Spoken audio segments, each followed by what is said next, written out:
আজকে আমি রান্না করছি সর্ষে পাবদা, তার মধ্যে কিন্তু বেগুনও দিয়েছি। চলো রেসিপিটা শেয়ার করি। প্রথমেই মাছগুলো লবণ হলুদ মাখিয়ে ভেজে নিয়েছি। এইবার সর্ষে পোস্ত কাঁচা লঙ্কা আর কাজু বাদামের একটা পেস্ট করে নিয়েছি, তার মধ্যে একটু লবণও দিয়েছি। এবার গরম তেলে জিরে, কালো জিরে, তেজপাতা, শুকনো লঙ্কা দিয়ে তার মধ্যে বেটে রাখা আদা রসুনের পেস্টটা দিয়ে দিলাম। এর মধ্যে দিয়ে দিচ্ছি এবার কেটে রাখা পেঁয়াজগুলো। পেঁয়াজটা হালকা ফ্রাই করে নিয়ে তার মধ্যে দিয়ে দিচ্ছি টমেটো, তার মধ্যে দিয়ে দিচ্ছি লবণ, হলুদ, জিরের গুঁড়ো আর শুকনো লঙ্কার গুঁড়ো।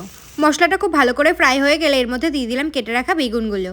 মশলার সঙ্গে খুব ভালো করে মিশিয়ে নিয়ে তার মধ্যে দিয়ে দিলাম গরম জল।